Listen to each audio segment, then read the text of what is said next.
Okay, good morning, everybody. Good morning, everybody.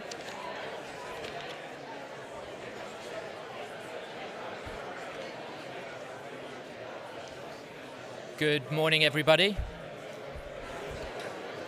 Can we go a bit louder? Okay, good morning, everybody.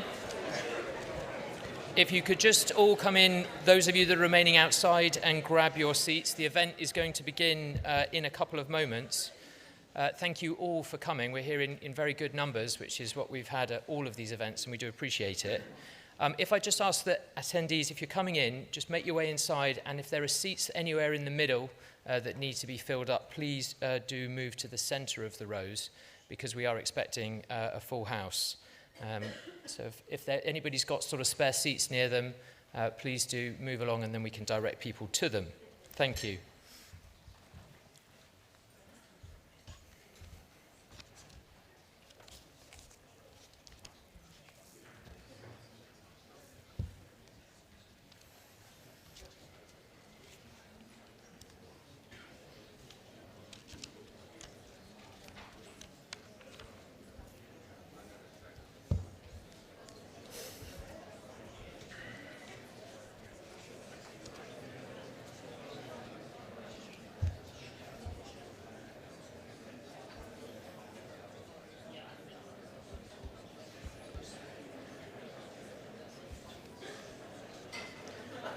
Okay.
Okay.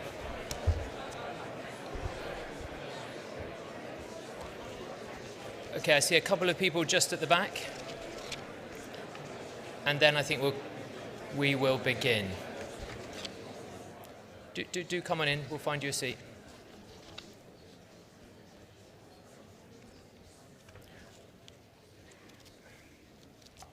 Okay, well, Your Excellency, Ministers, ladies and gentlemen, good morning, and a very warm welcome to today's launch of the Ministerial Report and Action Plan of the Financial Services Competitiveness Programme.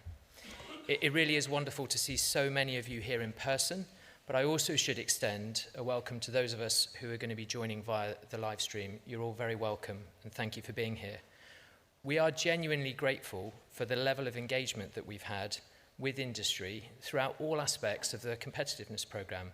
Some of you have been involved in workshops or in the consultations or in stakeholder committees that have been formed to support this work. And always, people have been open, engaged, and generous in giving of their time and expertise. We really don't take it for granted. Over the course of the events that we've held in the past year, we've had more than 1,000 attendees representing nearly 100 different businesses. We've spoken to people both here in Jersey and around the world. We asked you to challenge us, and that you definitely did. But where conversations were challenging, this was always in the spirit of wanting the very best for Jersey, something we all share in common. So before we begin and we get to the part that you've been waiting for, a few brief housekeeping notes. We are not expecting a fire alarm today. However, if one does sound, please do make your way out of the room and gather in the main car park just to the right. The toilets, as you know, are located down the corridor to the left. Please do ensure that mobile phones are on silent.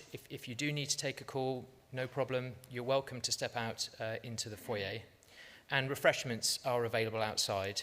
We'll also be serving a light lunch after the event. But as you know, there's no such thing as a free lunch, and this means we want your active participation, so that today really is an interactive session. We have two keynote speakers, Sir Howard Davies, who's been the chair of our independent expert panel, and Deputy Ian Gorst, who has held the ministerial responsibility for this programme, and both have agreed to a question and answer session following their speeches, where they'll also be joined by the Government of Jersey's CEO, Dr. Andrew McLaughlin, and also by Helen Delacour, the Director of Financial and Professional Services for the Government of Jersey. The way we'll organise this is in the usual fashion, with questions to be submitted through Slido, which we will then bring into the live discussion. Now, I think there should be instructions there on joining Slido on the screen, so we do want you to use your phones, but ideally not for calls. So that's displayed on the screen now, and please do go to that so that you have it teed up and can ask your questions. We'll also encourage you to continue the conversation after the event. So colleagues from government and also from the JFSC are going to be available in the foyer, and we really do encourage you to take the time to ask any follow-up questions or on the detail that you might have. So that's the housekeeping and preparation done. So really a great deal has happened since our last update in November, and I think that means we should just get straight into it. So will you please join me in welcoming Jersey's Chief Minister, Deputy Lyndon Farnham, to open today's event. Chief Minister.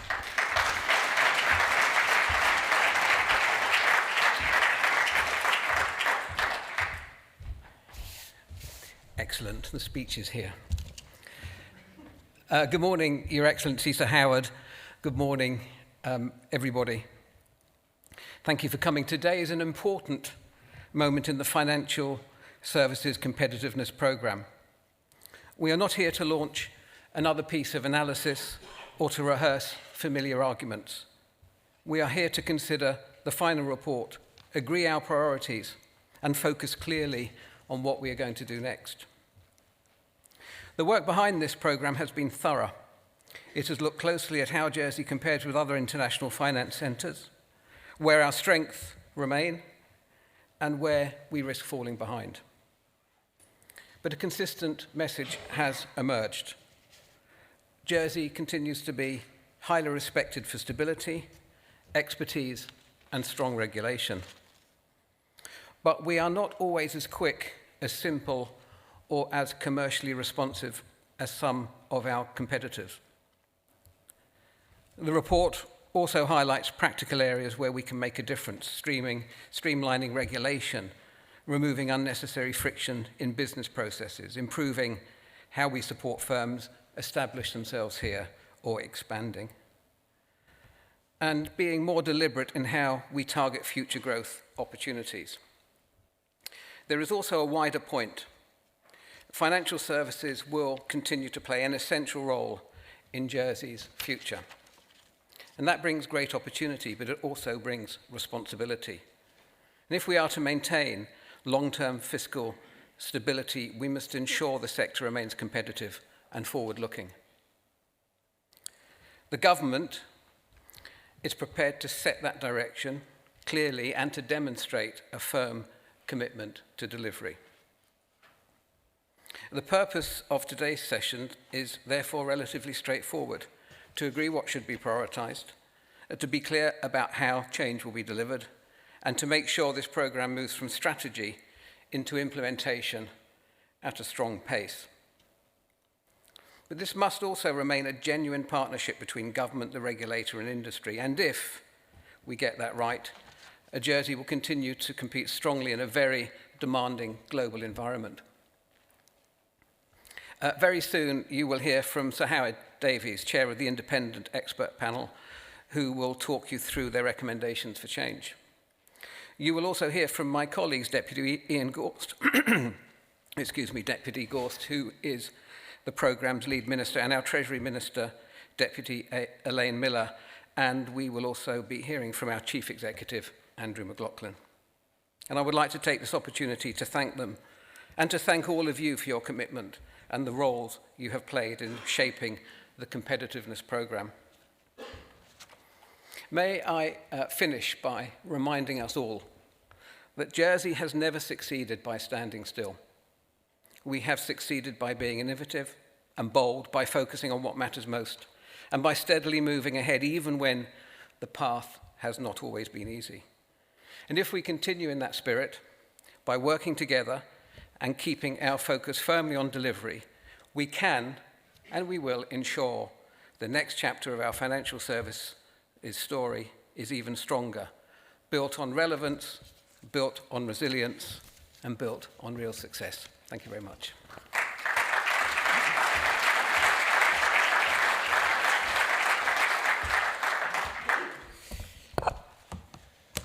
Well, thank you, Chief Minister, for those reflections and for setting out the scene so clearly.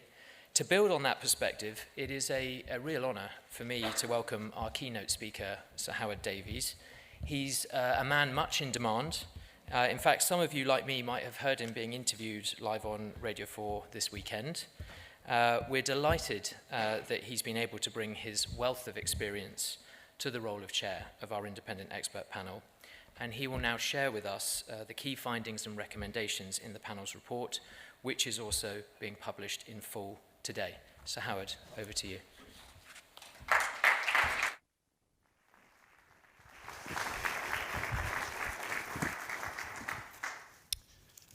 Thank you, Tom.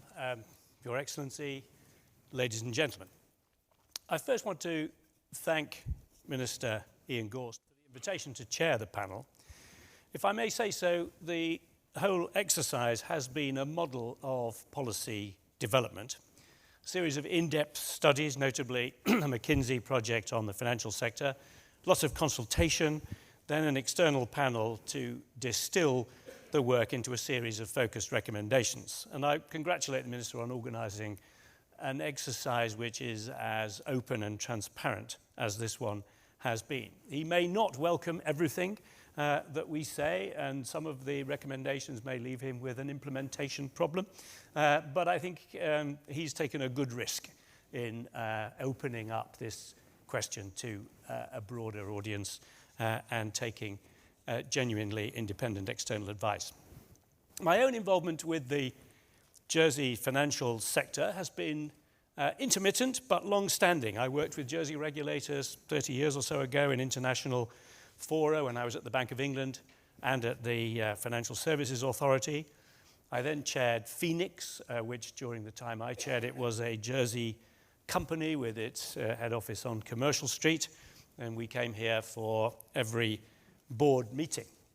Eventually the company relocated, the principal reason for which was that we had drunk through the whole of the Royal Yacht's wine list, and there was really nothing more for us here.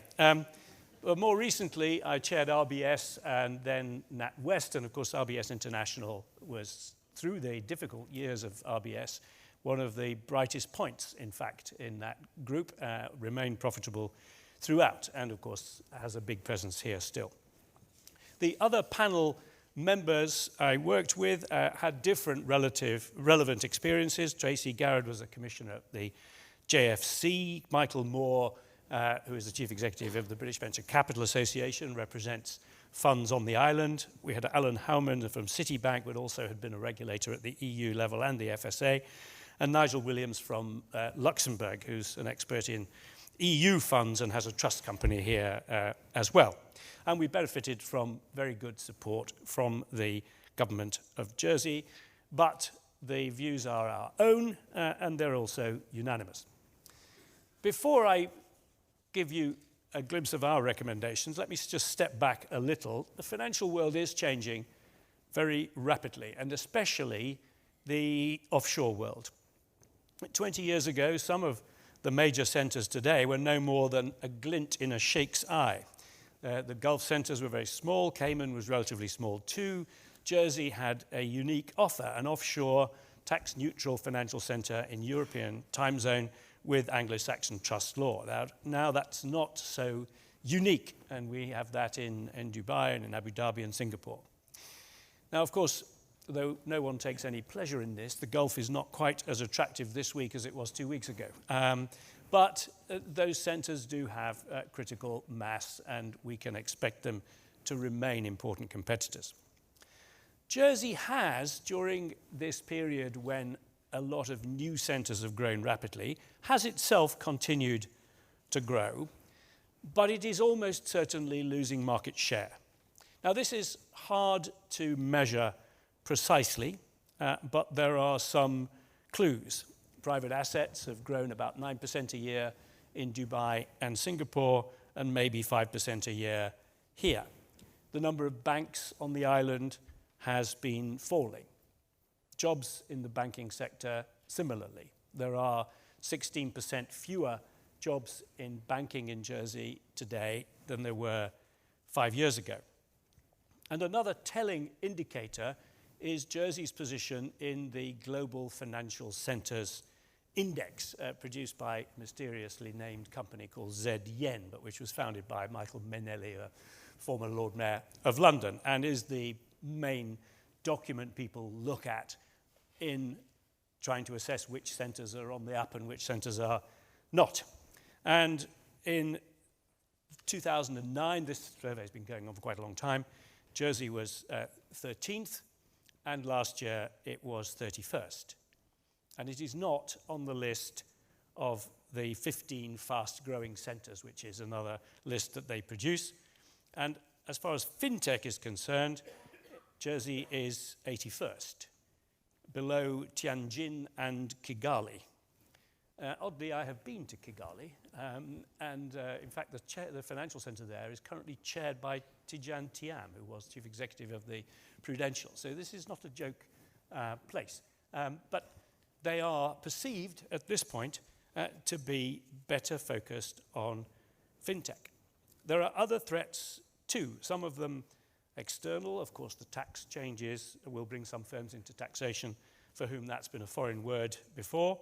The UK ring-fencing rules are disadvantageous from a Jersey point of view because it used to be possible to upstream deposits here, but now that is constrained.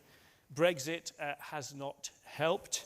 The AIFMD is already a threat and will be a bigger one when fully implemented. The funds are going to Luxembourg and Dublin because that requires funds of some kinds to be in the EU. So it's a tricky environment. I'd read just on the way over a report from Guernsey. Now, I know I take my life in my hands when I mention the word Guernsey here, but their similar exercise noted that relative momentum has slowed in recent years and that standing still is not a neutral choice. Rather similar language to the language in our report. So the first key point is you've got to recognize you're in a fight here. You can't just wait for people to beat a path to your door. It was seen in the past of being in Jersey as rather a privilege to be allowed in. That is no longer, I think, the way to think about it. Firms have a choice, and they've got a lot of choices. So it's important to change the attitude to the financial sector. And attitudinal change is perhaps the most important point, but there are other concrete steps to take as well. One is structural. Jersey ought to have one significant competitive advantage. Its small size should make decision-making faster. And it should mean that government agencies can speak with one voice. You're all in the same relatively small town. This agility advantage is not so evident today to the financial firms who are here or thinking of coming here. There are rather a complex set of bodies with overlapping responsibilities. Jersey Finance, the JFSC, Locate Jersey, and the Financial Services Advisory Board. Revenue Jersey is also relevant. Jersey ought to be nimble and coordinated, but doesn't come across that way to financial firms. They made that point to us very clearly. We see three key tasks for the government sector broadly defined to accomplish. One, bringing in new business. promotion, onboarding, and what you might call a concierge service. Interestingly, this has become rather fashionable. The UK is setting up a concierge service, but currently it's located in Her Majesty's Treasury. Now, I was a Treasury official for part of my career, so I'm rather fond of it, but not everybody thinks that that's the logical place for a concierge service to be. The second key role for government is obviously policy formulation, including review of policies on a regular basis and implementation. And then the third is day-to-day supervision of the firms who are here. We see the first, the promotion, bringing in new business, concierge, should be the responsibility of Jersey Finance. And I think that's the right location for a concierge service rather than the Finance Ministry. I think that's a better front door. It needs to work closely with Locate Jersey, which of course is broader than financial services. But Jersey Finance should therefore be focused on promotion and not be involved in policy formulation or lobbying. I think the trade associations can do that effectively themselves. The second, policy formulation, is obviously for government. And the McKinsey report recommended a nerve centre which should report directly to the minister. That should be scanning the horizon and ensuring a rapid response to threats and indeed to opportunities. The third, day-to-day supervision, is obviously for the JSFC. They should be focused on improving the customer experience and on growth. UK regulators have been given a growth objective and others are looking at it. In the UK, it does not dominate the safety and soundness objective because it is a secondary objective. I personally would not favour it being a primary one, but I think it's worth thinking about. Revenue Jersey also does not have competitiveness as one of its criteria in setting tax policy, and that's another thing to think about. One complex area of policy which featured very largely in our consultations and the others the government undertook is anti-money laundering. Now, this is very controversial, and it's an area where you can't take too many risks. To be on the grey list would be a disaster for the island. But firms think the regulators have been too tough and high risk in seeking perfection. There are risks on both sides of this topic. You should try, I think, to avoid super equivalence. There's a feeling that the Moneyval exercise dominated all thinking for a long time, and that other centres seem to achieve similar aims in a less costly way. This is detailed territory, but it's, I have to say, an area where the firm's views are very clear that things could be simplified and made more user-friendly. The Financial Services Advisory Board we see as not being as effective as it should be. Many people told us that. We think its role should be monitoring competitiveness and the reforms. You need a network, but you also need some more senior people from outside the island to bring external perspectives and beef it up and give it a louder voice, we think. So those are the key structural changes, and many of them you will see in the action plan. Some I think have been accepted straight away, others clearly need further work, and that's perfectly understandable.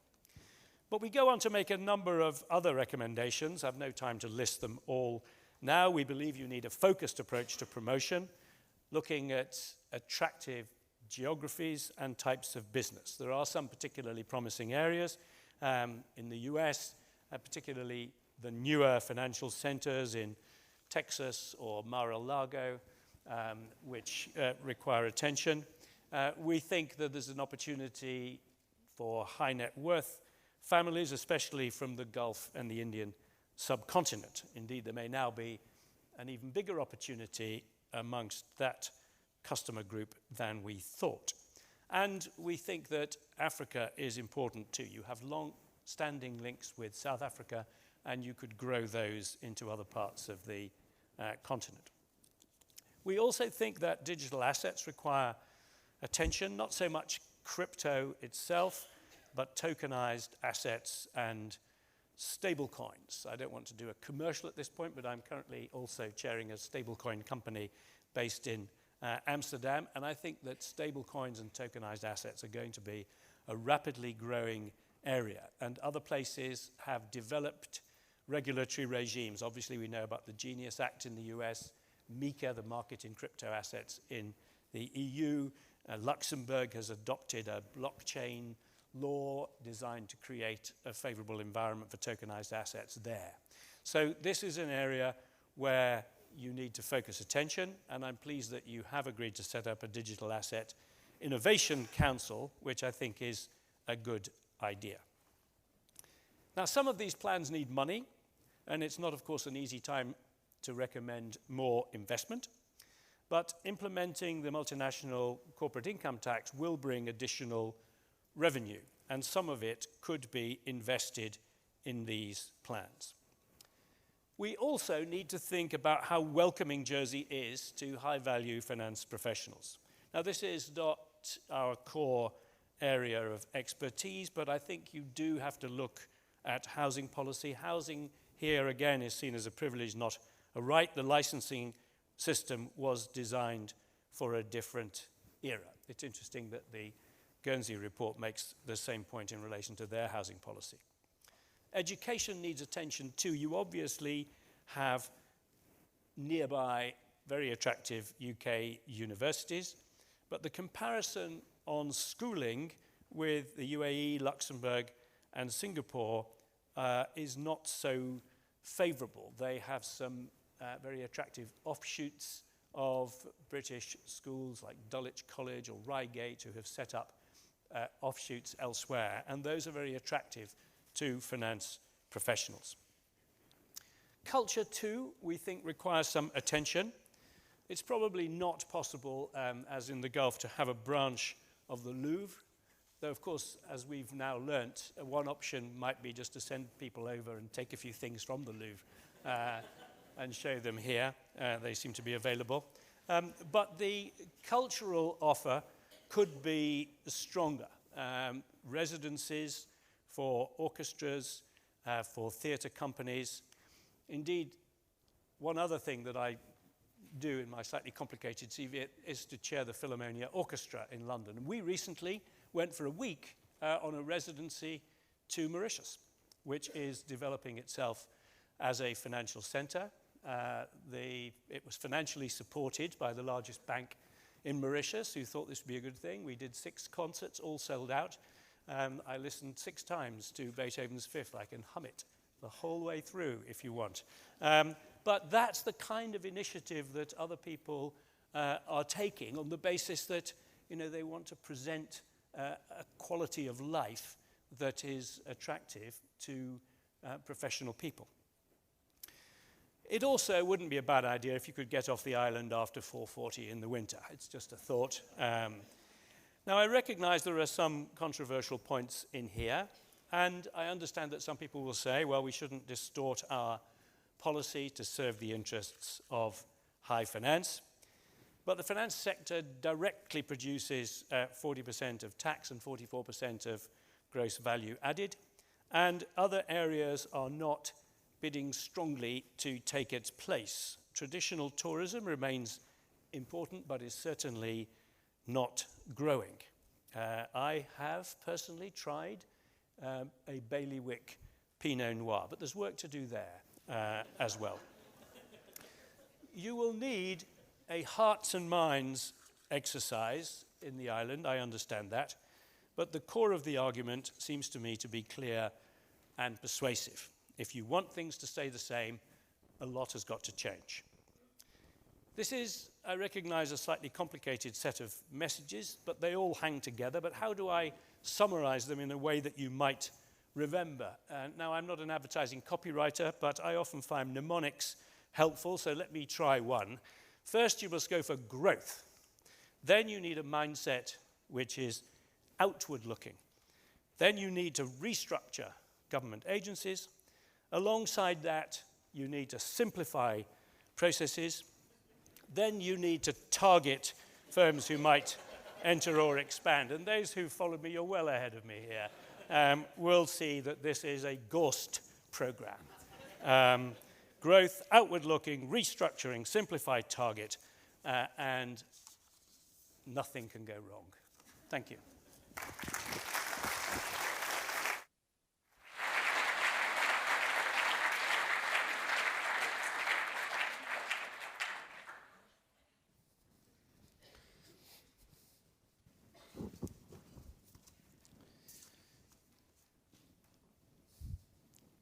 Your Excellency, ladies and gentlemen, Sir Howard, we could hardly agree on time to win. We're certainly not going to be agreeing on that mnemonic, I don't think. Today marks a defining moment in the life of Jersey's financial services industry. For over 60 years, we have been a world leader with a brand firmly rooted in quality and consistency.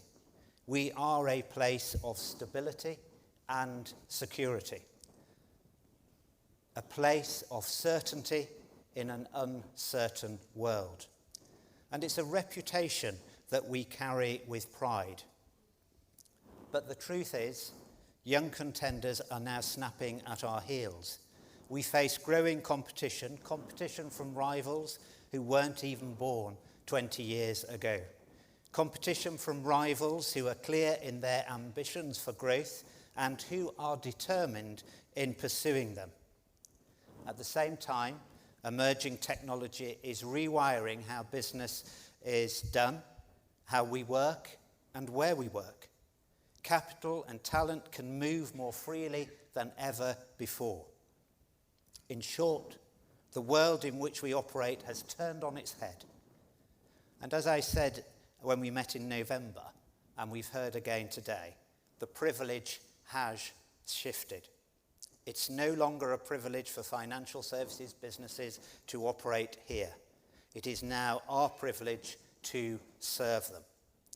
And so this mature IFC must ensure that it not only stays current, but that it can again be a trendsetter. That it can pride itself on its experience, but can adapt nimbly as the world changes around us.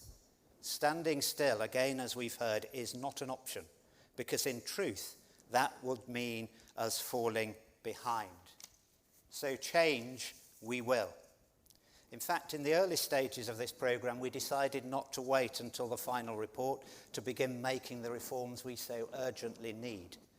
And I've heard from many businesses that this is already sending a positive sign of confidence that we are open for business. But the Competitiveness programme is also a long-term vision to be rolled out from today and over the months and years ahead. This will take time, sustained commitment, and an investment of resources. And so today I say thank you. Thank you to industry and all of you in this room. Thank you to McKinsey. Thank you for Jersey Finance Limited. Thank you to the JFSC. And thank you to the expert panel. But of course, I must also thank my officials, to Tom, to Helen, to Cora, and to Kirsty. They may not have been in the limelight, but they are the ones who have done the hard yards in getting us where we are today. Work which today enables me to set out our action plan for reshaping what we do and who we are, built around 5 key themes. So firstly, we will reduce regulatory and compliance costs. We must make it easier to do business in Jersey. We cannot afford to lose ground to our competitors simply because it is too complex or too costly to operate here. We have already made core reforms to companies, trusts, and limited partnership laws, and enhancements to the private funds, prospectuses, civil financial penalties, and the sound business policy regimes. The week before last, I made an amendment order to reduce the scope of the control of borrowing framework, which will come into effect from the 13th of April. This is only the first step to reduce the burden of COBO that it places on businesses ahead of a full repeal planned for early next year. Next month, I'm able to sign a ministerial order to reform Jersey's reliance regime to remove the frictions which we know add time and cost to the onboarding process. In parallel, I anticipate making an order in relation to the MLCO function, which will provide businesses with flexibility in meeting their obligations. And we have developed a list of 19 tax competitiveness actions, some of which are already complete, that will further improve the ease of doing business here. The most significant is a new digital platform for Pillar 2 businesses and their agents to be launched in May. This platform will evolve to add other business taxes and provide greater access to information for businesses and their tax agents. In addition, Revenue Jersey will develop a dedicated tax service for financial services firms based on the best international models. Secondly, there will be a renewed focus on growth. I've asked Jersey Finance to draw up proposals for a reinvigorated market development plan to target key jurisdictions. I want JFL to reprioritise by increasing investment in external promotion and marketing, and above all else, bringing new business here. And when businesses arrive, we must welcome them with open arms, with a new world-class concierge service, and this will be designed and delivered by Jersey Finance. I've asked the JFSC for proposals to accelerate improvements to our regulatory posture so that it is primed for growth and balances regulatory effectiveness with a first-class customer service experience. We will be setting clearer roles for all of those involved in industry. I will be asking for their own action plans to take this forward immediately after the election. But I accept that government must change too. And therefore I'll be asking our CEO for proposals for a fundamental restructure of government's approach to financial services and a commitment that the sector becomes central to Jersey's economic growth strategy. And we are already trialling a new insights function from within government to analyse market trends and risks and to support quick, effective and agile policy development for the sector. We will work more closely than ever before with our industry partners. One of the many things we have learnt this year is that your ideas, your collective experiences and your vision are fundamental to making this island competitive. We cannot do it without you. Number 3, a key to success of our growth strategy will be capturing the digital assets market. We have established strong regulatory foundations and are a credible and trusted jurisdiction for institutional grade tokenisation, but this is just the beginning. The JFSC is now working towards approving applications for Jersey regulated entities to trade on decentralised exchanges in the coming weeks. We already have applications which are going through a pilot process. This progress highlights Jersey's position as a mature jurisdiction for tokenisation, maintaining a clear commitment to responsible innovation. And I'm pleased that the new Digital Assets Innovation Council has been launched and will meet on Thursday. The Council will bring together digital assets and tech specialists with experts from the JFSC and industry to work with government to develop a digital asset strategy and identify priority areas for Jersey. In short, we will drive forward a coordinated roadmap, mobilising industry expertise to shape future reforms and ensure Jersey remains ahead of rival jurisdictions. Fourthly, working with Digital Jersey, we will embrace digitalisation and develop a package of measures to encourage the faster adoption of digital technology across the sector. My officials are already liaising with an appropriate UK body to introduce a framework for a more streamlined and simplified KYC solution. And we will support the JFSC in a digital transformation programme that will deliver improved customer service.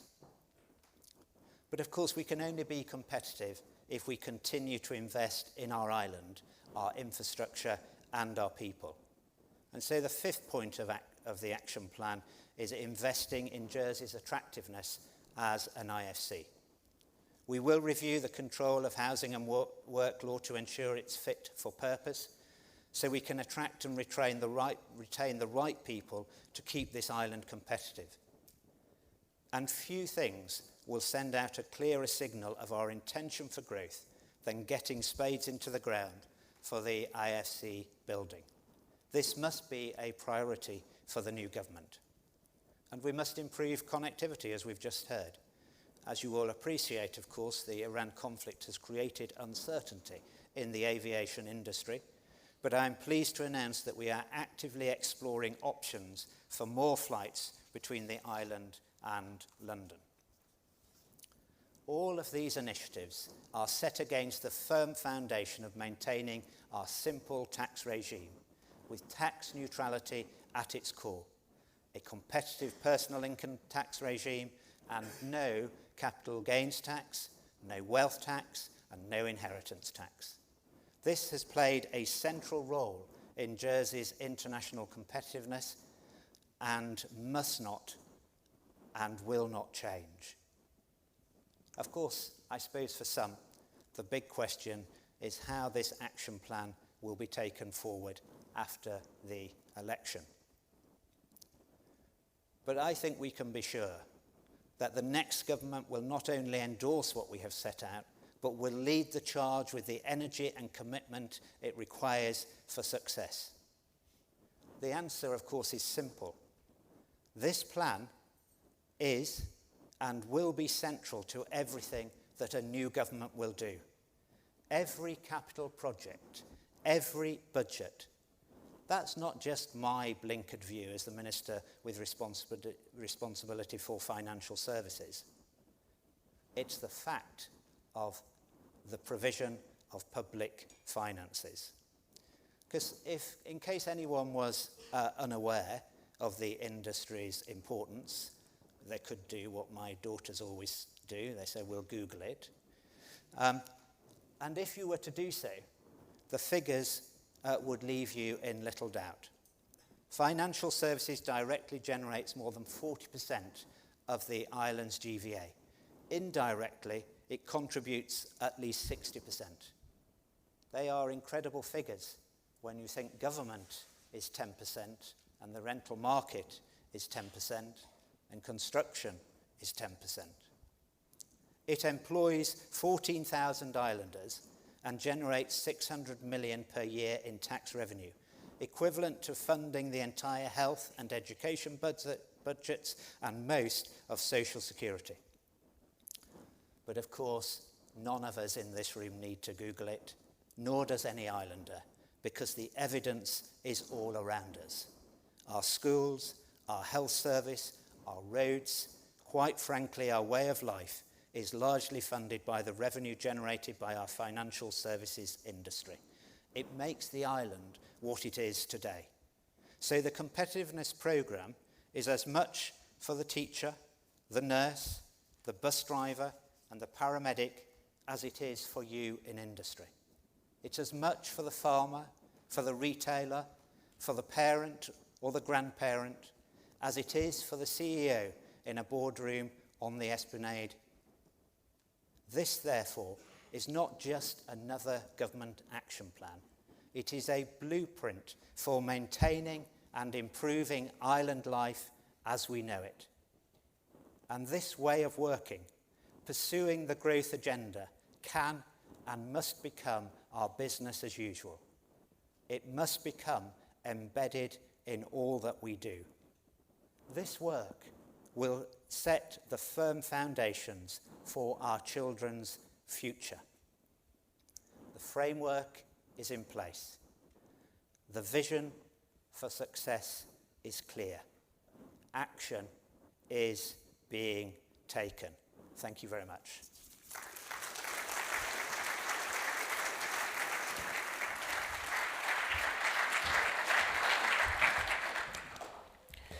Okay, well, thank you, Minister. We're now going to come to the part that I think lots of you have been patiently waiting for. So I'd like to welcome back onto the stage Sir Howard. We have Deputy Gorst, and also to welcome Dr. Andrew McLaughlin and Helen Delacour. Andrew is our CEO of Government of Jersey, and Helen, as you know, is the Director for Financial and Professional Services. We've got quite a few questions that have coming through on the Slido already, so thank you, all of you, for sending those through. Just make sure everyone's settled. And what I'll do is, I know that's quite small on the screen there, so I'm just going to read the questions out, and I'll kind of come to all of you in, I hope, a reasonable order. Maybe let's take a first question for you, Sir Howard, if I may. You've led some very large, complex organisations in the past, including during periods of transformation. A lot of this report is about mindset and changing our structures. Is there any advice you can offer on what works and what doesn't? If you're going to get people to be ready to think about change, then you have to give them a reason. And the reason is not just because they've got a new chairman or a new CEO who's come in and fancies moving the chairs around a bit. You have to explain to them why it's essential. And that can sometimes be a bit uncomfortable because you have to start with perhaps some pessimistic things. And obviously this is a delicate balance because you don't wish to convince people that it's all over for them. But nonetheless, you have to unsettle them a bit in the position that they've been comfortably sitting in. Now, when I was at RBS, that wasn't terrifically hard because the bank had become, had gone effectively bankrupt and been rescued by the government. So people were ready to understand that quite a lot of things have got to change. But I think in this exercise, you do have to convince people that if they want to stay as they are, things have got to change. That's the sort of message you have to get, because there are significant threats which are only going to get more menacing if nothing happens. So I think that's the first thing, is you have to unsettle people a bit. That's an awkward period, but I think it just has to be gone through. And then I guess the second thing is to make it clear that in spite of all of that, you have a plan. You have a set of a strategy, and the old McKinsey definition of a strategy is a series of connected actions leading to an outcome. And you have to convince people that if they come with you on this journey, that they will actually get to a better place. So for me, those were the two things. A bit of unsettling argument to start with, to shake people up a bit, and then quite quickly move towards giving them a concrete plan and things for them personally to do. And that seemed to me to work. Great. Thank you. I'll take our next one, which I think is somewhere between a question for Andrew and for Ian, so you can argue amongst yourselves. How much of this is now set rather than potentially new ministers undoing all this great work? There was also a comment that said, well done to the whole team, but that's more of a comment than a question. So it's a question. Shall we let the economists go first? Okay, so a question about the future. How do we ensure this is part of the next government's agenda, obviously respecting our democratic process too?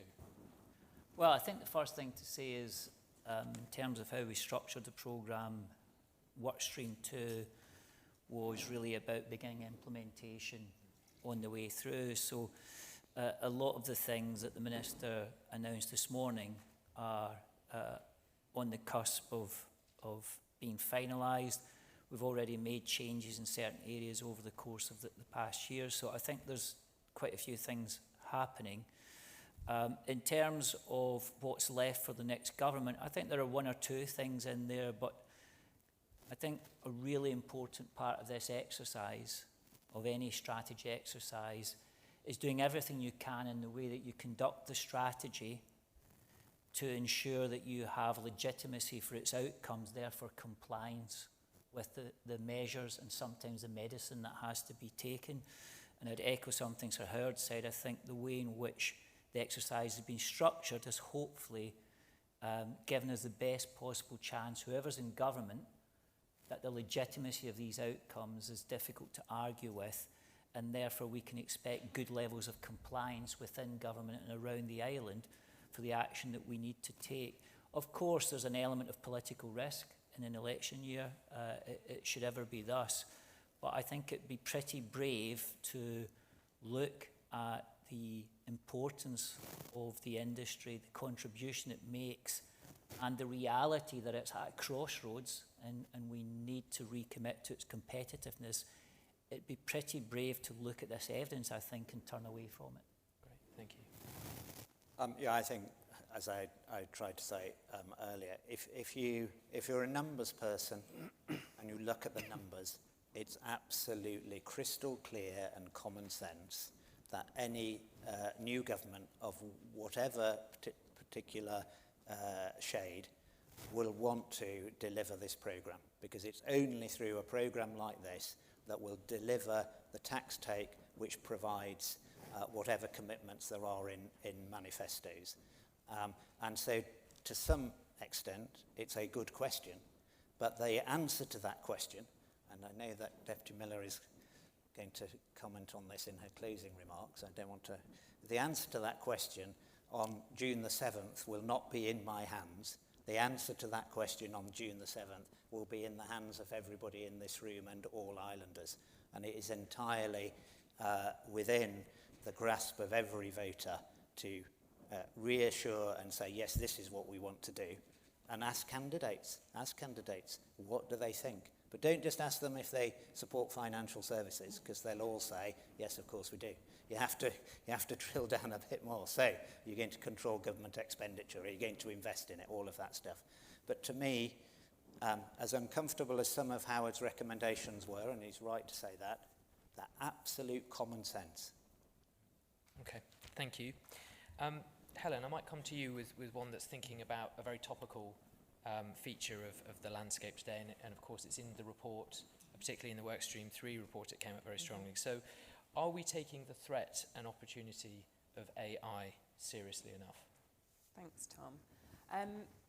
Interesting one. I think we recognise the threat and the opportunity it presents. Have we done enough thinking around how we tackle that? Probably not, and it's not, I wouldn't say it's a decision for government on their own to take. We need to work with businesses. We need to understand, I guess, the tax implications from a personal income tax point of view.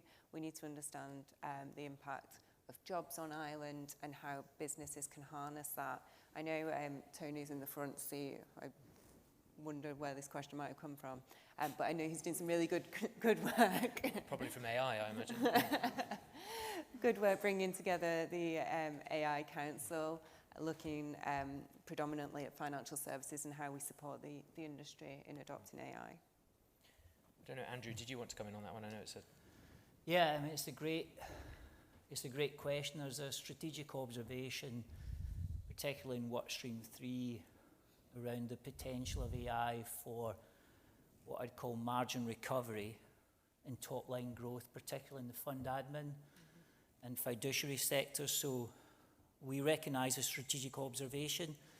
I think we also recognise, a matter of policy, that there seems to be a misalignment of incentives, by which I mean we as a government would like to see much more investment in this area in those firms.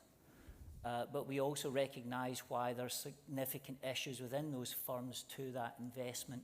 And let me exemplify that in a couple of areas. I think one of them is that in that sector, there's been a period now of 20 years of M&A.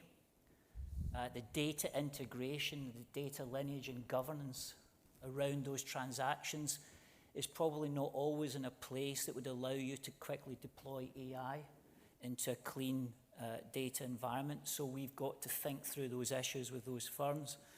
I think the second thing is we recognise that those firms largely now are in private equity ownership.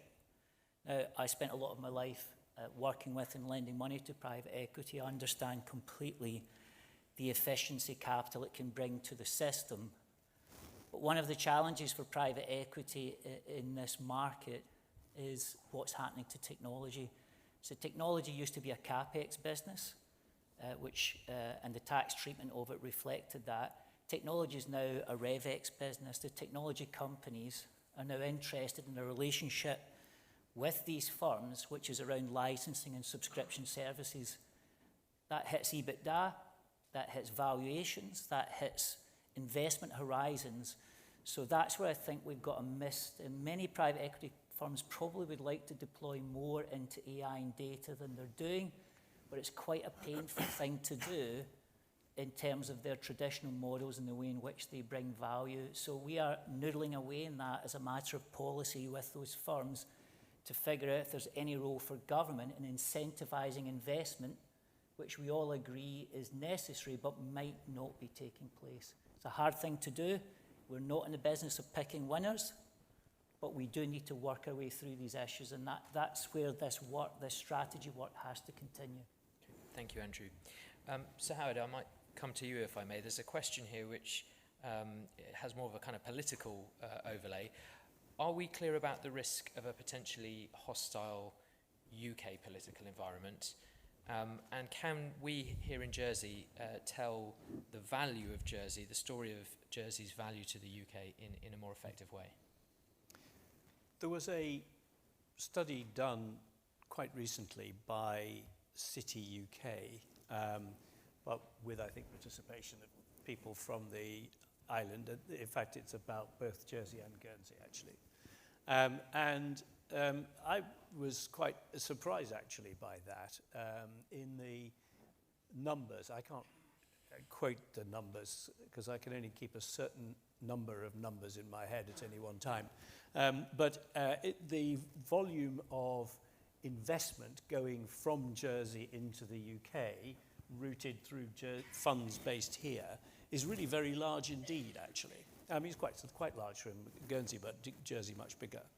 And so this report, which, as I say, was not produced by Jersey itself, although I think Jersey Finance was involved in it, was very positive about the economic rationale for this relationship, if you like, and the benefits to the UK. It was specifically asking that question.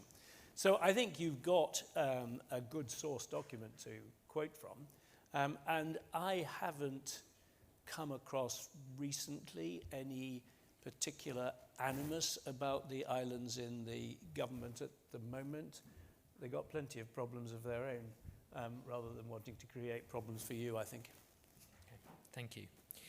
Helen, I might come to you. A question on digital assets. Are we coming too slow to the party on digital assets, including our regulations? I think the Workstream 3 report quite clearly indicated that there was no leader in this space at this time anyway. I think there's been some great work over the recent weeks between government and the regulator to ensure we've got the right framework and the right guardrails in place so that should there be any risk to the reputation more than anything of the industry, that we're able to deal with that. So some really good work going on there. And also the opportunity to learn from what's going on in other jurisdictions. There is no clear leader. I don't think it's too late now. Okay. Andrew, I might ask one for you, which says that the team in government is concentrated. How will you prioritise these new ideas while also modernising and aligning traditional legislation and staying updated on AML and CFT to prevent another Moneyval rush? It's a resourcing question, I think. I mean, it's an interesting question. I disagree with the first sentence. I've been surprised about how dissipated our effort is within government. So I'd be in favour of more concentration rather than less. I think when you've got an industry which is going from 0 to 4 billion in 60 years, which of course is truly remarkable, you're going to have growing pains and you're going to have a sort of institutional spring clean at some point, and we need to have an institutional spring clean. So I don't accept we're concentrated. I feel we're probably not as concentrated and coordinated as we ought to be. We've tried to give a clue to the audience in the way that we've conducted the work over the past year about how we might go forward, which is having a team completely focused on today's work today. What can we change and make better, which is incremental or could easily be adapted? Which could we go back to the money laundering order and change some of the language? Could we make it clearer for firms so that they're not bearing extraneous compliance costs? So I see that now as part of our operating rhythm, not just something we do every 10 years, it's now how we go about things in the new way. We hunt down opportunities to release cost and time back to the firms, and we make sure those opportunities are pursued. And we do that alongside of maintaining now our muscle on being strategic, on thinking out loud, thinking a lot and thinking strategically. And I think that's partly what the Minister means by, and what McKinsey meant by, the nerve centre. I'm not a particular fan of that term, but I know exactly what they mean. And I think we just have to, in the way that we reshape the resources of government, because you'll have seen me speak in other places, we've got enough resources, we just have to deploy them better and in a way that's more recognisable to the industry that we're intent on growth. Thank you. So linked to resources, there's the question of funding. Minister, there's a question here which says, how is the action plan being funded? First part. And second part, and are all ministers aligned on critical prioritisation? Let me just start by picking up what Andrew said there. In government, we have somehow dispersed the resource across 2-3 different departments. But if you take Helen's department, who's the core financial services policy thinking, there's less than 10 people there. You take the overall size of the government, and I have to be careful because the Chief Minister's in the front row, and I know he's daily counting the head count, and that's the right thing to do. But let's say there's more than 8,000. You can see there is a mismatch between growing the economy and making sure that we remain hungry and the resources that we're putting into it internally. Hopefully, everyone in the audience is also aware that we've, in the base case of money coming in under the new Pillar 2 law, we've been very, very conservative about the amount of money that will come in year one, because for all the reasons that you know, and that's been proven to be absolutely correct. But we have allocated some of that money to this competitiveness work, and I think that still stands at about 8 million a year over the term of this government plan every year, so for the next 4 years. We may need to go back and say we need a bit more of that Pillar 2 money, because these are important strategic advances that we need to make. And I am having been a year down the line of this work, I'm incredibly optimistic about where we already are as an industry and what more we can do.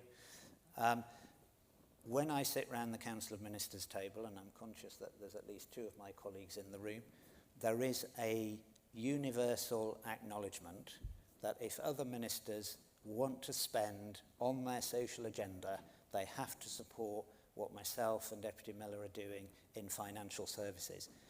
We might want to feel a bit more loved. I mean, I'm a politician, so I know I'm never going to feel loved.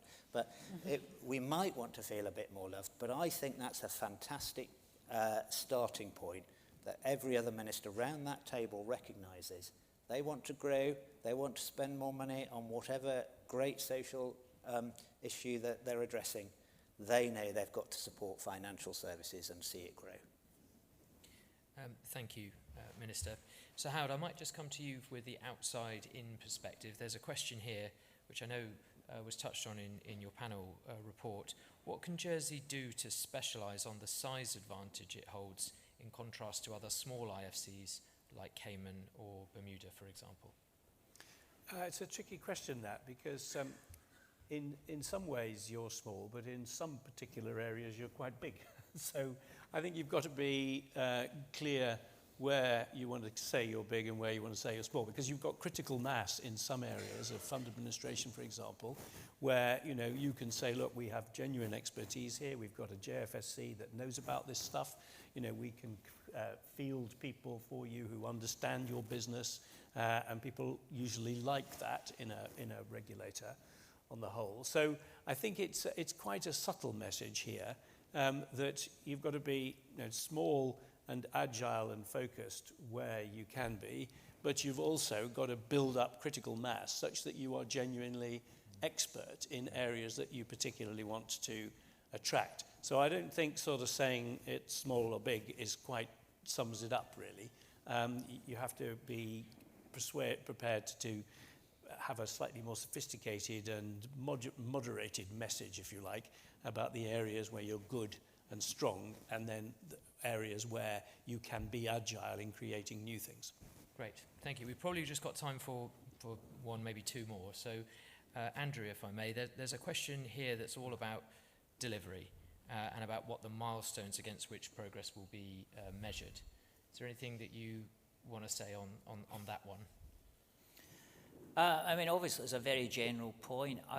You know, the most important thing, if you're going to bang on about delivery, is track record. We said we'd take a year. We said that before work streams. We said we'd be here in a year's time and that there'd be change in the way through, and hopefully we've delivered on that. It's like I said before, this pace of delivery and this level of insight has to become part of the operating rhythm of the teams within government who are focused on this sector. I think we've got to get out of this habit of every 10 or 12 years having a deep look at it in the way we have. I think because of the pace of change in financial services, because of the pace of change in geopolitics, because of the pace of change in technology, I think we have to move away from the set-piece approach into it being how we are all the time. And certainly what I want to instill in the team is to maintain this pace of delivery, but also to maintain that continuous process of thinking out loud with the industry, allowing the industry to join in your thinking and making improvements constantly on the way through. I think that's going to be the absolute secret for it. I think what the strategy work has done has been very clear what the 5 or so big pillars are of the strategy. We need to keep each of those alive in the way that we now work going forward. Great. Last one for the Minister. You talked about how one needs to work to be loved. There's a question here which is, how do we persuade perhaps some of the critics in the island who don't come from a financial services background of the wider benefits of this industry to the population? It's a good question. I know one normally says that when one's trying to think of the answer. The reality is, over the years, particularly JFL, have done a lot of good work in bringing together statistics and making the case for why financial services is so important to Jersey. I think some of the distilled numbers, that 600 million of tax take comes from financial services. That's our health budget, our education budget, and a good chunk of social security payments. That is a powerful message which I don't think is really well understood, and that's why it's so important to the whole of the island. And we just need to be, I suppose, stronger in the articulation of that message. I've always been really proud of Jersey as an international finance centre, and I have no problem with saying that. We all need to do that as well. During part of this programme, somebody at some point said to us, you just need to be less British about it. That's quite difficult for me, of course. But it's not for Joe as he's nodding on the front row there. And I think that's absolutely true. Jersey is a quality, stable jurisdiction. We're winning business at 5% a year. That's good.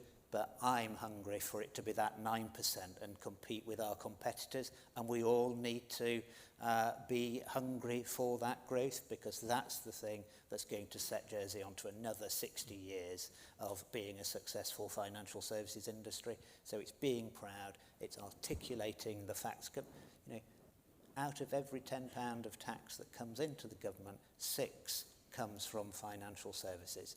So anybody that thinks, well, we don't really need it or we don't like it, you take that £6 away, you've only got £4 then to spend. You can see what devastation it would have across our community. Great. Well, could I invite you all to a big round of applause to our panel? Thank you very much.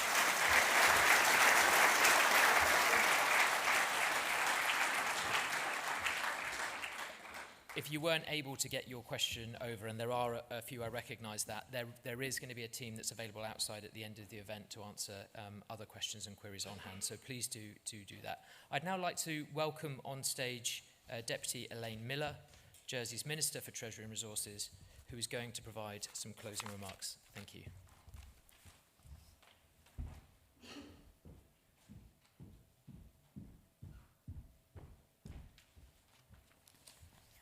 Those are bright lights. Your Excellency, Sir Howard, ladies and gentlemen, in the run-up to last year's budget, I sat on a question time style panel event entitled Show Us the Money. I've been trying to imagine what that event would have been like if our financial services industry had never been born. What would Jersey look like today? What would our quality of life be like? How well connected to the outside world would we be? Where would our charities find the sponsors and fundraising that allows them to do so much good for islanders? Would we have so many fine restaurants? And perhaps the biggest question of all, would we have a Waitrose, let alone 3? The truth is that Jersey would be smaller, poorer, and more isolated if our financial services industry did not exist. Show us the money, they asked. Well, the money is here in this industry, the industry that underpins just about everything we do. That's not to dismiss other areas of the economy. As a government, we will and we must continue to support other sectors. We cannot rely on financial services alone, but it is a fact that the revenue generated by this sector keeps this island ticking and funds so much of our major capital projects. And whether directly or indirectly, it supports the jobs and spending that drive the other sectors too. As we think about the projects that shape our island's future, it's worth mentioning one in particular. Recently, I signed a ministerial decision that allows IFC2, which ironically is the 4th of the buildings at the International Finance Centre, to proceed once an anchor tenant is confirmed. We know there is a strong demand for high-quality, modern office space that meets the expectations of the global firms who want to do business here. States of Jersey Development Company are already in active discussions with several strong potential tenants, and I'm confident that those conversations will bear fruit and we will see that building commence very soon. This is an important step, not only because it supports the continued competitiveness of the financial services industry, but because it sends a clear signal that Jersey is open, ambitious, and ready to invest in the future. As Minister for Treasury and Resources, I see firsthand how vital it is that we continue to invest in our competitiveness. That is why this action plan must be a long-term commitment, and a commitment that is properly resourced by the next Council of Ministers. In fact, I believe there is a strong argument for unlocking further funding to guarantee this sector is properly resourced to ensure it is Jersey's time to win. There's been a lot to listen to today, and I hope some things to think about as well. We've already made practical changes to our business and regulatory environment, but this project is about so much more. Fundamentally, it's about the competitiveness programme becoming the new normal. We must embrace the plans outlined today with the same resilience, creativity and partnership that have defined Jersey's financial services industry for decades, and crucially, embed them into business as usual. Competitive is not a destination, it's a long-term discipline. A privilege has shifted mindset is something we all need to bring to our work each and every day. The work ahead is significant, but I hope that from what you have heard today, you will agree that the rewards for our island, our people, and future generations will be even greater. We must collectively take this plan and use it as a framework against which we set all our future business. In closing, I would like to thank everyone who has played their part in formulating this action plan. Government officials, the consultants, the expert panel, Jersey Finance, the Commission, and above all, you, the industry. Thanks to all your efforts, the next government will have a clear plan not only to sustain the sector, but to grow to over the next decade and beyond. We should all have confidence in the future of an industry that has shaped Jersey as we know it. And I know I do, and I'm sure Deputy Gorst agrees. So that's the official speech. But there is one thing more, as Deputy Gorst alluded, that I think does really need to be said. We have touched a bit this morning on the fact that there is an election coming on the 7th of June. And Jersey, as you probably know, has woeful turnout statistics. People don't come and vote. And it's difficult sometimes to know why that is. But I just really would like to encourage you on the 7th of June that you do come out and vote. Because there will be candidates in the election that don't really understand the industry, who don't fully accept or understand its value to the island, who may remain complacent about its future success, and who perhaps just don't even like it. We've all heard those comments. Jersey was wonderful before financial services came along and ruined it all. We know that's not true, but it really is important that you do think about this carefully. It wouldn't be appropriate for me to tell you who you might wish to vote for. That would be, this is not the time or the place. But please do think about it. Please ask questions. Look at spending plans. If people tell you they're going to spend a lot, that means they will probably put tax up as well. Ask what they think about taxes. But please do vote. It's really important. We all want this work to continue. As we've touched on this morning, it would be there is no good reason for any future government not to continue this, but it is important that the industry makes its vote heard, and the only way, the best way to make your voice heard is to come out on June 7th, or send in a postal vote, or come to pre-poll. But as they say, please just do it. Thank you.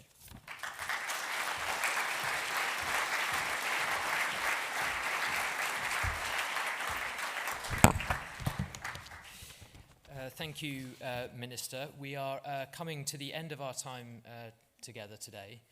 We've certainly heard a lot. I personally have learned about a new Gorst plan and also the potential for some acquisitions from the Louvre, so that's very helpful.